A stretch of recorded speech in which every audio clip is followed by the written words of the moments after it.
Olá, muito bom dia para você, um ótimo domingo. Estamos começando o Política Cruzada de hoje para falar sobre segurança pública. Daqui a pouco, aqui no programa, eu recebo o comandante da 9ª Região Integrada de Segurança Pública, é a 9ª RISP, aqui de Uberlândia. A gente vai falar de um novo projeto de monitoramento aqui na cidade de Uberlândia, que já começou, está em fase de experimentação e que está trazendo excelentes resultados. A gente vai falar como que você aí de casa, a sociedade, pode participar, dando esse apoio para a Polícia Militar e, claro, também preservando a segurança aí da sua rua, do seu bairro, do lugar onde você mora, certo? Daqui a pouquinho, então, a gente vai falar sobre isso, mas agora eu quero falar de uma modalidade criminosa que apavora cidades por onde o bando passa. É o chamado novo cangaço. No último fim de semana, você vai se lembrar, 26 criminosos foram mortos durante um confronto com a polícia em mais uma tentativa de ataque a bancos. Isso foi em Varginha, no sul de Minas Gerais. Nossa região também já foi alvo desses bandidos, cujas ações se assemelham aos ataques agressivos dos séculos passados no sertão nordestino. Vamos acompanhar a reportagem de Juliana Leal. Bandos temidos que aterrorizavam cidades. Os cangaceiros roubavam, matavam, eram violentos. A onda de crimes que tomou conta do sertão nordestino no século XX passou, mas não sem deixar milhares de vítimas e um marco na história brasileira. Cerca de 80 anos depois, as características do cangaço reaparecem, adaptadas à nova realidade.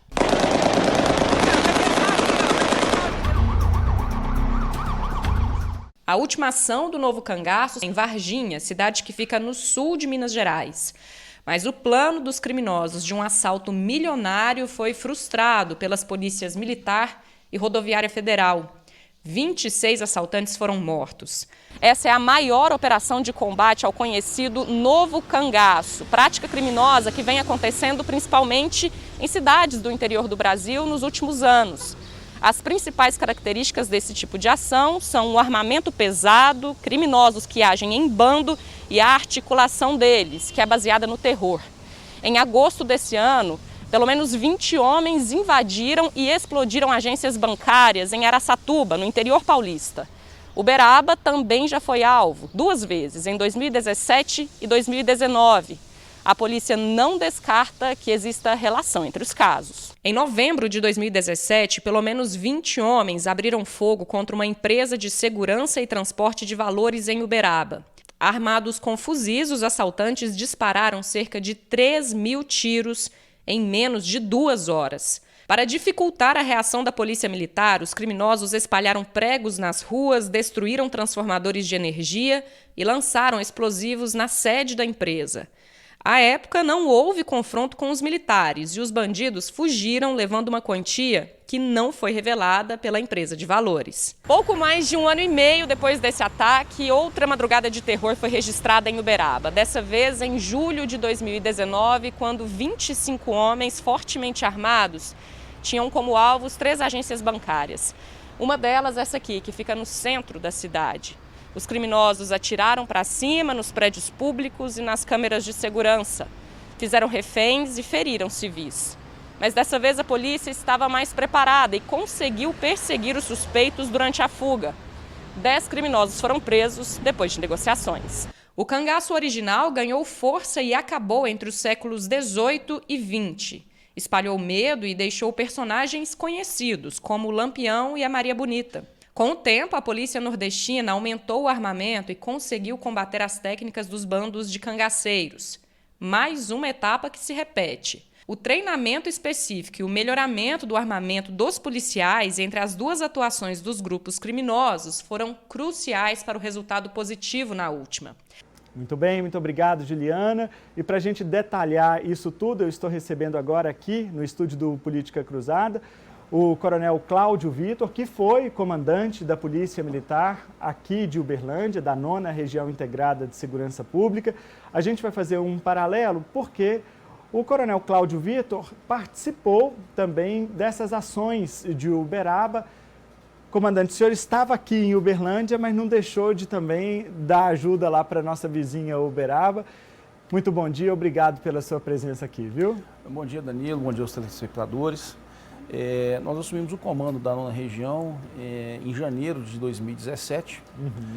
Tivemos a carreira toda em Belo Horizonte e chegando aqui a gente deparou com uma modalidade criminosa, que é realmente o estouro dos caixas eletrônicos, estouro dos centros, né, de armazenamento de dinheiro e também penhor da Caixa Econômica Federal. E foi uma coisa assim que para nós, né, já vinha acontecendo há alguns anos aqui na região. A região chegou a ser o polo desse tipo de ação, tendo aí 3 crimes por dia, né? Então o pico foi no ano de 2013. E em 2010, quando a gente chegou, falou, não, a gente tem que mudar essa realidade aqui.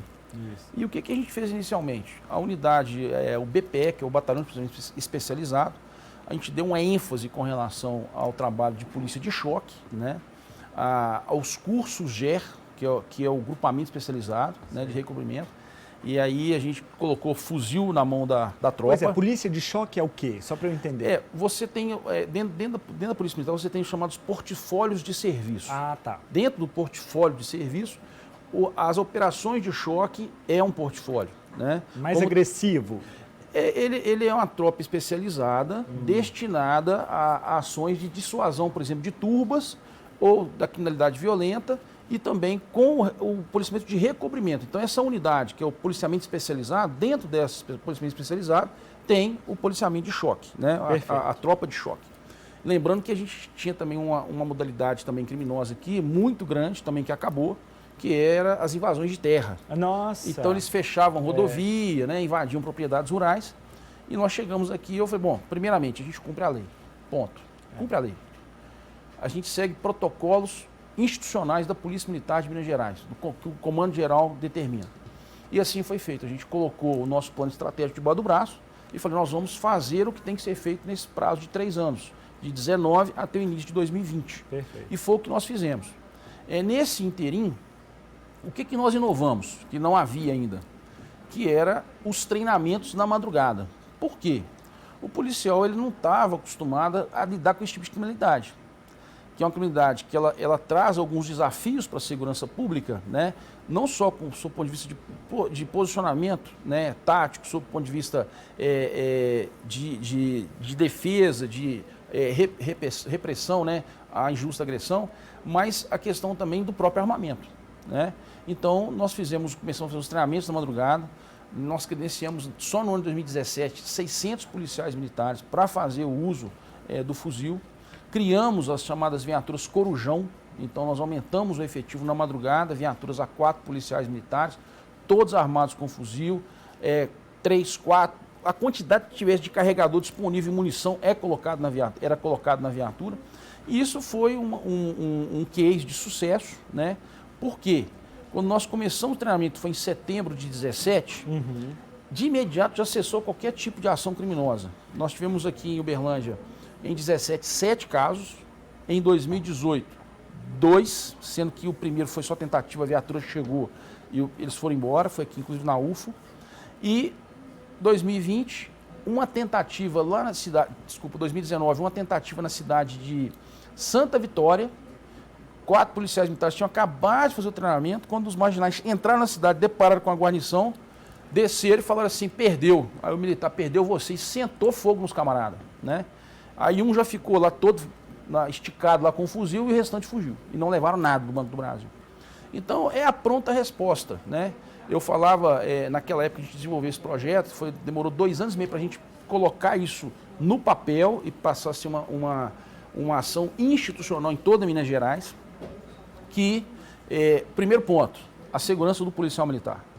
Primeiro ponto é esse, o militar volta para casa. Deixa eu só te interromper, porque isso para mim é muito relevante, porque a gente ouviu muitas críticas também, nesse caso agora recente de Varginha, porque foram 26 mortos.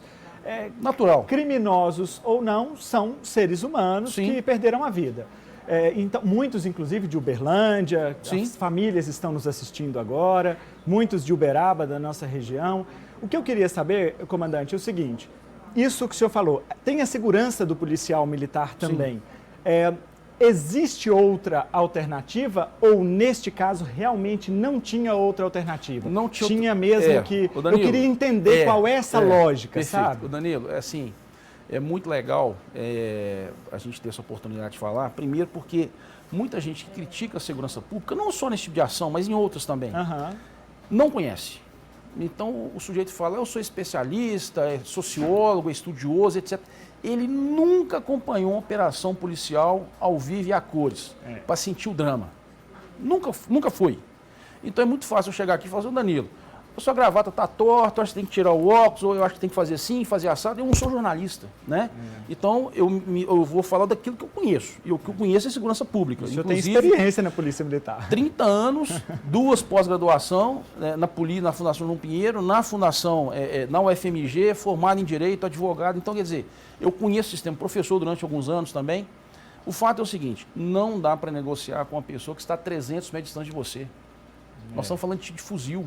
Fuzil, né? Não tem jeito. Como é que eu vou conversar? Como é que eu vou estabelecer um diálogo com uma pessoa que ela está a distância de 300 metros, eu não consigo falar com ela, não consigo ter essa interlocução e de lá ela está tirando na polícia. Por quê? O marginal, ele tinha convicção de que ele estava mais armado que a polícia. Então a gente quebrou esse paradigma. Mesmo? Tava. Isso é fato. Por que aquele tanto de fuzil que a gente viu não. lá? A polícia não tinha aquilo, tinha? Não era usual. Por que não era usual? Veja bem, a diferença de uma força armada para uma força policial. Força armada tem inimigo. A força policial, ela cuida do cidadão de bem. Ela não é feita para bandido. Ela é feita para você, para mim, para nossa família. Isso. Pois bem, então, esse policial, ele trabalhava com a arma .40, onde você faz o disparo e a finalidade não é matar. Então, tanto é que o calibre .40 é um calibre policial no mundo inteiro. Ele tem um stop power, de modo que o primeiro disparo ele já serve em tese para jogar a pessoa no chão, cair para trás. E eu não tenho que fazer novos disparos, né? E aí, ali sim, repele a injusta agressão, cessa a ação, socorre a pessoa, leva para o hospital e é o ferimento. Porque foi o necessário, foi o que teve que ser feito. E essa nova modalidade criminosa, eles vieram com armas supersônicas, fuzil arma supersônica, onde o fuzil ele tem 2 resultados. Se ele pegar em algum membro nosso, é mutilação e debilidade permanente. Se pegar no garrafão, é morte. Né? Garrafão que a gente fala é cabeça e tronco. Sim. Cabeça e tronco, tiro de fuzil está morto. Né? Pegou em membro, você vai ou vai decepar ou vai ter mutilação. Esse tipo de arma que o policial está lidando. Nós temos esse armamento também. Agora, eu usar esse armamento numa área urbana, em que ele vai atravessar, por exemplo, 2, 3 residências, atravessar 3, 4 carros. Então, não é uma arma de uso policial, é uma arma de uso militar. E o que nós passamos a fazer aqui em Uberlândia? Porque a polícia tinha isso na sua intendência. Nós vamos usar à noite, na madrugada, que é o horário que eles fazem a invasão. Então, nós equilibramos as forças, sob o ponto de vista de armamento. E o que acontecia? Do lado de lá, esses marginais, é o que eu quero crer, é que quando eles depararam com a polícia em volta do sítio, eles falaram assim, eles estão com .40, nós estamos com fuzil, vamos abrir fogo nesses caras, matar todo mundo. É o que eles fazem, Só que do lado de lá, nós tínhamos a tropa do BOPE. E a tropa do BOPE, gente, é para chegar e resolver. Que é um protocolo também que a polícia adotou lá em 2017. A gente começou o treinamento aqui, em BH, o comando-geral da época, o coronel Elbert e o coronel Giovanni, que era o comandante do CPE, ele falou assim, eu vou criar uma tropa para fazer intervenção nesse tipo de situação, onde a tropa diária não está preparada. Sim. E eu vou dar cobertura no estado inteiro, porque nós estamos falando, gente, de uma atuação que é pulverizada. Nós tivemos uma troca de tiro aqui em Uberlândia, que eles foram fazer uma operação em Laçance, no norte de Minas. Eles saíram de Laçance, lá perto de Curvelo, Pirapora, atravessou a 365 e veio parar aqui 3 horas da manhã. Porque chegou o reforço do policiamento, falou, aqui não vai dar. Voltou, deparou com a gente aqui. E aí um morreu na hora e o outro a gente capturou. Depois a gente teve um confronto ali próximo ali da Ponte de Arame. Então, Danilo, a polícia, ela falou assim, aqui não. Não então, tem jeito. Como eu falei, no passado, a gente deparava com essa situação e não tinha como agir, porque não tinha armamento, não tinha treinamento. Passamos a ter o treinamento, disponibilizamos as armas A polícia adotou novas estratégias de contenção nesse tipo de situação, né? E uma ação pontual, inclusive com força letal, que é o caso do fuzil, arma de precisão, o sniper, porque tem que ser, não tem como ser diferente, como eu te falei, a distância é muito grande. E esses marginais em Varginha, o que nós observamos?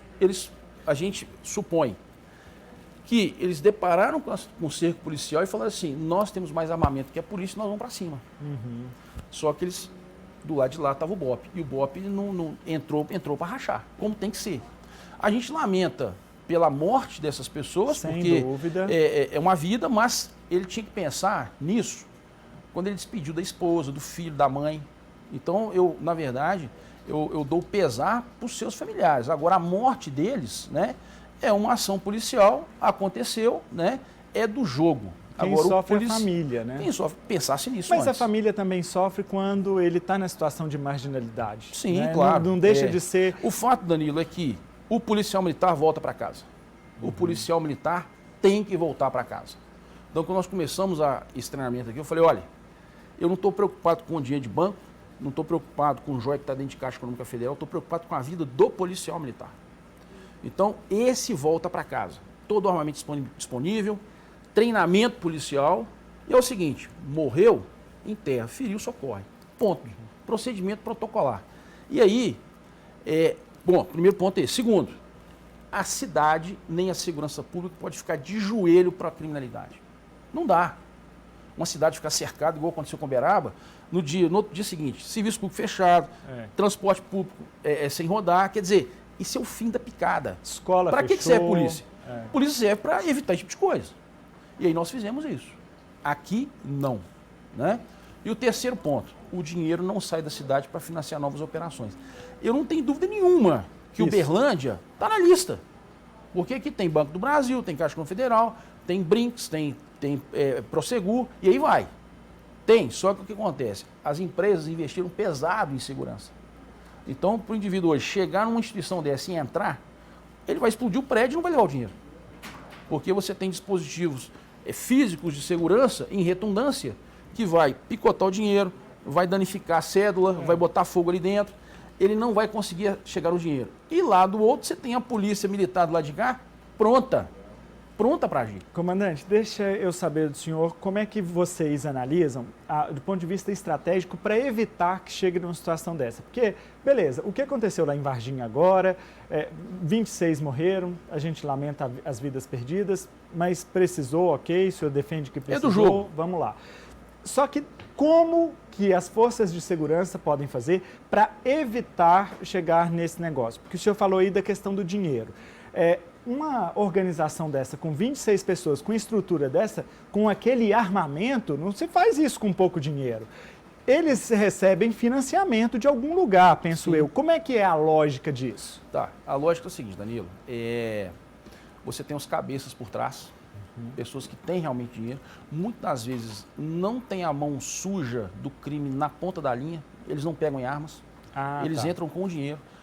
Aí você pode ter político, pode ter empresário, tem gente da própria segurança pública infiltrada. Nós temos que lembrar que em 3 anos aqui nós prendemos policiais civis, policiais militares, policiais rodoviários, advogados, empresários, políticos. É verdade. E tudo isso fomenta o crime, fomenta corrupção, gente, fomenta a criminalidade, né? Então, onde é que eu posso pegar dinheiro fácil? Eu vou ali, não tem segurança, eu vou lá e pego, estouro e levo. Era assim, não é mais.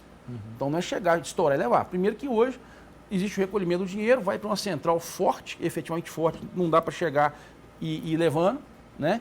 Você tem uma polícia que trabalha com inteligência. Quando eu falo inteligência, o que eu falava com o pessoal? Gente, batimento 70, pressão 12/8. O que é isso? Naquela operação lá de Uberaba, a última, que foi em junho de 19. O telefone tocou, o comandante de Uberaba falou assim, Cláudio Vitor, vem para cá, estão aqui na cidade de novo. Eu falei assim, tô indo. Eu já ficava com a farda pendurada na porta, já entrava, viatura na porta, entramos, pegamos um fuzil, comandante. Agora é a viatura do regional, vamos embora. Eu falei, esse negócio não está me cheirando bem. E a gente tinha encontrado lá, marcamos de encontrar no posto 10 para descer com as viaturas do Corujão, né? E aí eu falei assim, eu vou fazer um caminho diferente, eu vou passar pelo centro. Me vem isso é feeling, é feeling. De repente, na rede rádio, estão estourando a Brinks. Aí eu contato com o Coronel Crovato, comandante, estão na empresa? Aí ele falou assim, Cláudio, não estão. Tem fumaça próxima. Aí fizemos um monitoramento de câmera para a tropa chegar com segurança. Sim. Não tem ninguém na rua, é um lote vago. Então eles jogaram várias bombas, pelo menos 5 bombas em áreas diferentes da cidade, motoqueiros. Para dispersar. Para segurar a tropa de Uberlândia. Porque a única certeza que eles tinham é que a tropa de Uberlândia ia confrontar, porque ela está preparada para isso. Eu passei o comando do Coronel Chinelato com mais de 3 mil treinamentos. 3 mil, né? 2 por semana. E o Coronel Fernando continua com esse tipo de treinamento. Ou seja, a pegada é forte, né? Não arrefeceu, não. Isso é protocolo institucional. Só mudou o piloto, o avião está voando. E é caça, não é cargueiro, não, é caça. A polícia está no topo da cadeia alimentar. Nós somos os leões. Militar não sai para trabalhar para morrer. Ele sai para proteger a sociedade e se o marginal quiser fazer algum mal contra a sua sociedade, ele está pronto para atuar e eventualmente até matar. É natural, isso é do serviço operacional. O policial que usa uma arma na cintura, se não tiver disposição efetivamente de tirar, sacar a arma e matar alguém para defender a sociedade, defender o cidadão de bem, ele não pode ser policial militar, né? E a gente tem em Uberlândia policiais extremamente preparados, vocacionados para isso. Então a tropa está preparada e continua assim sendo. Muito bem. Nesse cenário todo, aí confirmamos, isso nos atrasou meia hora. Chegamos em Uberaba, a gente chegou, eles abortaram a operação porque não tinha mais o que fazer, estava amanhecendo. Então o tempo também é favorável à polícia. Né? Nesse meio tempo, a tropa do BOP saiu de Belo Horizonte, pegou o avião, já estava chegando em Uberaba. Então eu cheguei às 5h20 da manhã, a aeronave pousou 6. E 6 horas já estava com o helicóptero sobrevoando Uberaba. E nós prendemos lá 10 pessoas. Então, Danilo, quando eu falo o batimento 70 e a pressão 12/8, é isso. É você ter a tranquilidade de lidar com uma situação de estresse. Né? Eu lembro que à época o Coronel Fernando era o comandante de Araxá. Ele chegou com as 5 guarnições dele, fuzil atravessado. Comandante, estamos à disposição aqui. Fernando, vamos fazer o cerco. Então, ou seja, é a pegada. É a pegada. A gente não pode perder isso. Né? E a Polícia Militar tem. Né? São protocolos que a gente desenvolveu. Apanhamos um bocado, uns anos aí apanhando. Né? Mas chegou e falou assim, não, peraí, ué.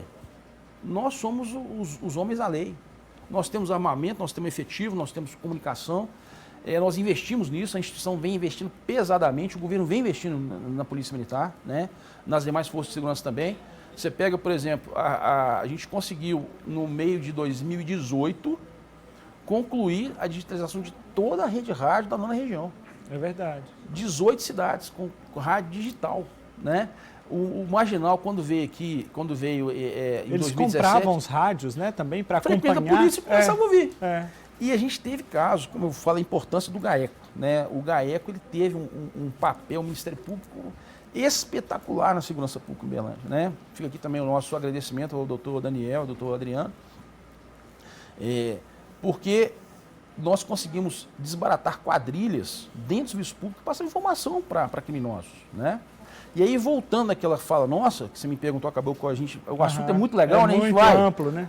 A gente vai lembrando que a gente viveu e que está acontecendo hoje, mas existe os financiadores, existem aquelas pessoas que fazem a locação dessas armas são locadas, elas não pertencem a essa quadrilha.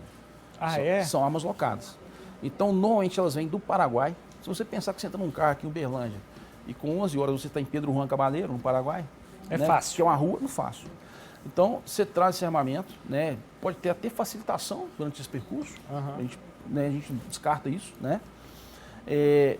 Esses carros, eles são roubados e furtados, levados para um determinado local, colocado placa fria, sistema de clonagem. Muitos desses carros são preparados com blindagem artesanal, mas é com blindagem internamente. Naquela operação de Uberaba, nós tínhamos lá, eu lembro, uma Captiva e uma Tucson com blindagem interna, né? Fizeram um sextavado nos vidros traseiros e laterais, ou seja... Eles fazem isso artesanalmente? Eles levam para a oficina pessoas que têm especialização nisso, eles arrancam os bancos, colocam placas de aço, né, na parte interna. Tem toda uma inteligência também, né? É uma estrutura, ô Danilo, porque eles vão realmente preparados para confrontar, se estiverem em frente da polícia. Mas a polícia, ela, com o serviço de inteligência, a gente consegue captar, porque, por exemplo, muitos carros furtados num determinado dia da semana, determinados perfis de carro, SUV, por exemplo, sedãs potentes, você fala assim, olha, essa sequência de furto, de roubo de carro não está à toa. Não está à toa, você já fica de orelha em pé. Né? Então, a ação desses marginais, como eu falei, tem alocação de arma, tem aquele que dirige, que também é contratado, ele recebe por serviço. Então, tem o motorista, tem o explosivista e tem os homens da contenção. Então, em cada carro que eles utilizam, em torno de 4 pessoas, como se fosse uma guarnição policial. Então, o motorista tem um papel pré-definido, o explosivista tem um papel pré-definido e os homens da contenção têm um papel pré-definido. A distância que tem que ficar da agência, aquele tiro de rajada, o caminhar, a distância do banco, e aí eu tenho que ter uma outra distância para a polícia chegar. Percebe? Então, é complexa a operação em si, é complexa a operação para ser montada por eles, né? Muito obrigado pela presença do senhor.